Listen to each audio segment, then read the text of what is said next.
Hey everyone, it's Chuck Johnson here. Doing a little bit of breaking news tonight.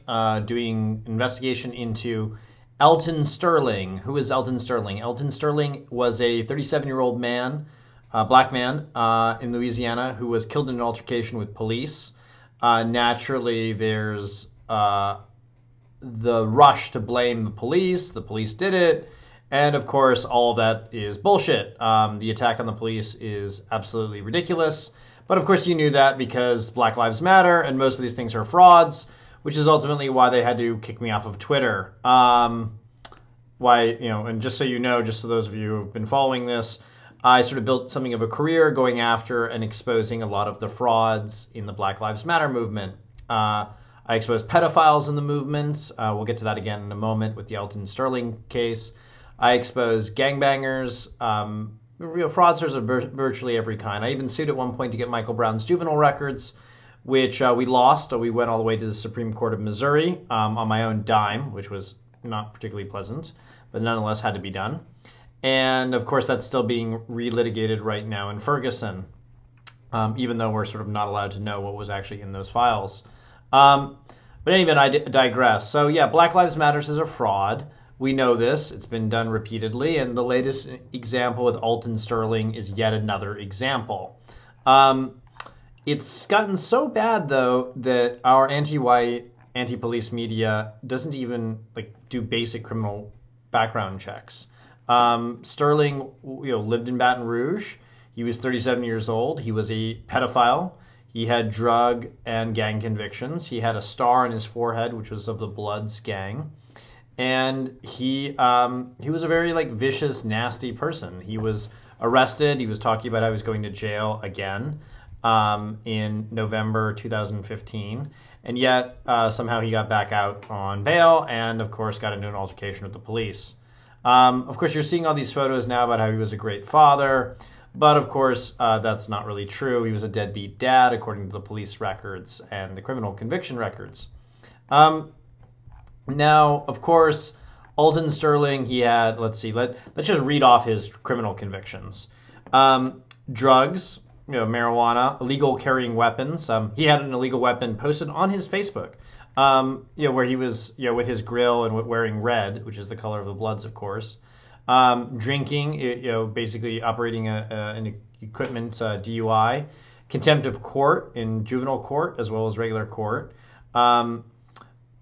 Equipment violations. I mean, it's basically just a fraud. Battery, assault, disturbing the peace, criminal damage, possession of a firearm.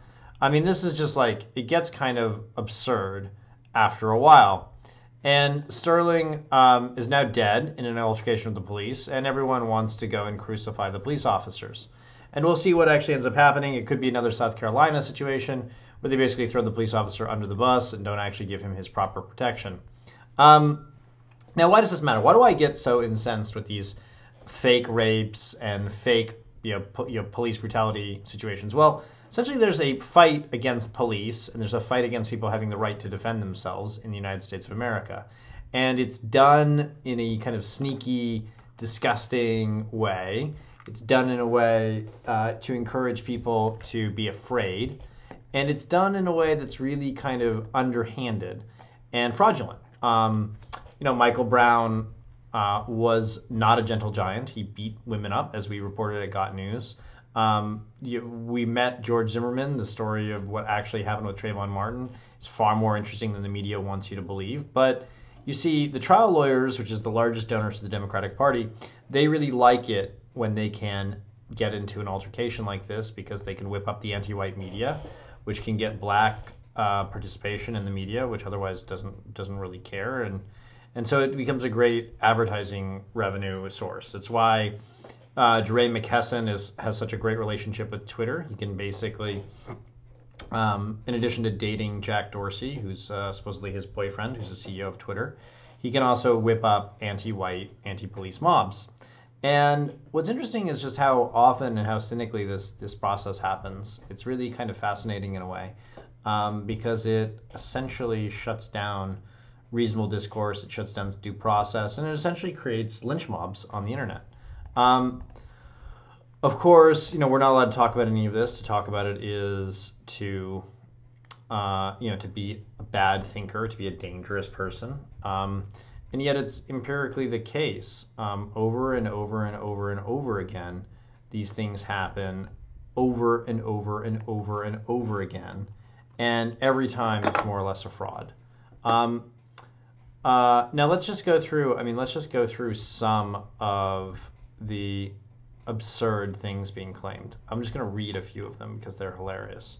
And also because they're kind of revealing of where we are right now. Because, see, these mass shootings combine virtue signaling with anti-white hysteria, with democratic politics, with urban politicking for themselves on the news columnists. And here's, try to make sense of police killing of Alton Sterling. Whatever you do is true. It makes perfect sense. He has a history of violence. He has a history of drugs, gang-related activity. And I'm sure he's well known to the police. I mean, after all, they picked him up repeatedly. But of course, there's another example. This is another situation where we have to all pretend as if there's some great war on blacks, even though the reverse is actually the case. If you just look at all the statistics, blacks have sort of almost a de facto monopoly on violent crime in the United States. It's really quite interesting. And of course, there are lots of biological reasons for this. There's a lot of debate about the MAOA gene.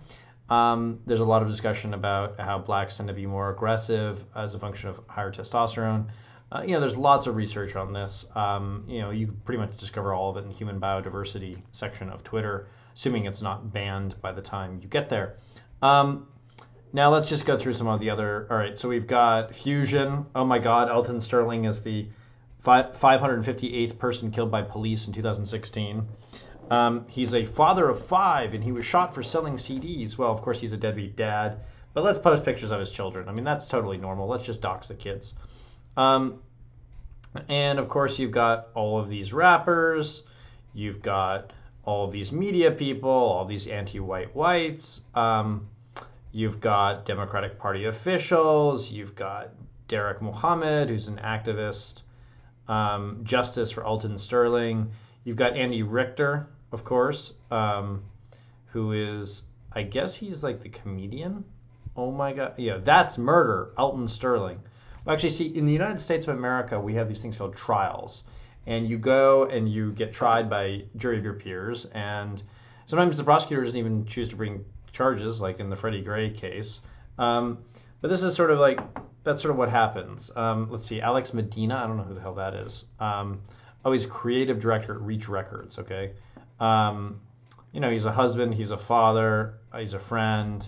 Thomas Sanders, who's a Snapchatter, I guess he's some kind of like, it's always these people you've like never heard of who like get a lot of attention for this. I guess he's a story time teller or something like this. This has to stop, they say. Well, this is kind of absurd. But here we are again, having this conversation again. And, this is another example of the media whipping up an anti-white lynch mob. And it's kind of getting frustrating. It's getting a little annoying. It's getting a little bullshitty. And we need to just stop, we just need to keep just telling the truth about these things. Because at a certain point, like with all death cults, with all fake frauds, at a certain point, the public wakes up.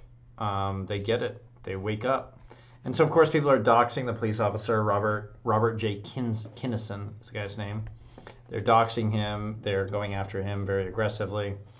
And, of course, it's just the same sort of bullshit over and over and over and over again, where they're going after the police, going after everyone who can think for themselves.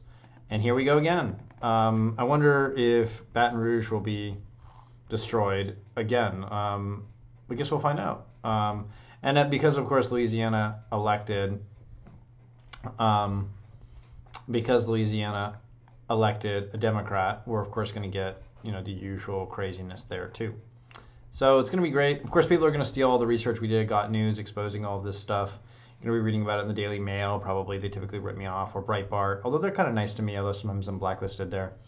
And yeah, this is just how it works. Every day we get the same sort of bullshit anti-white media telling us the same sort of lies over and over again, that blacks are hunted down by white cops, when in fact the opposite is the case, that blacks way disproportionately commit way more crimes than whites, particularly violent crime, not white collar crime. I think that's actually more a white and Jewish phenomenon. I don't see too many blacks committing white collar crimes. But in any event, this is just what we have come to expect in the United States, where everyone does their round of virtue signaling. They'll blame the gun, even though this is an illegal gun that the guy probably had. And it's just the same sort of thing over and over and over and over again. And we're going to be, I used to be able to blow these stories up faster, but of course I'm banned from Twitter because I dared to do a potentially journalistic expose on DeRay McKesson and to raise funds for that on Twitter. And of course, this is just how the game is played. Well, in any event, I'm going to sign off.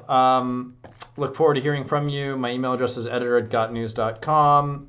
Email me, join my researcher group, give me money if you want, because I could use it to do more research and to cause more trouble. Always buying the court records, and of course, Got News is reader-supported news source, supported both in tips, but it's also supported in funds. And we'll continue to update the situation as we can, and I'll be posting links to some of the stories that I mentioned here. Yeah, so it should be an interesting development. I wonder if Louisiana will burn down or not. We'll find out.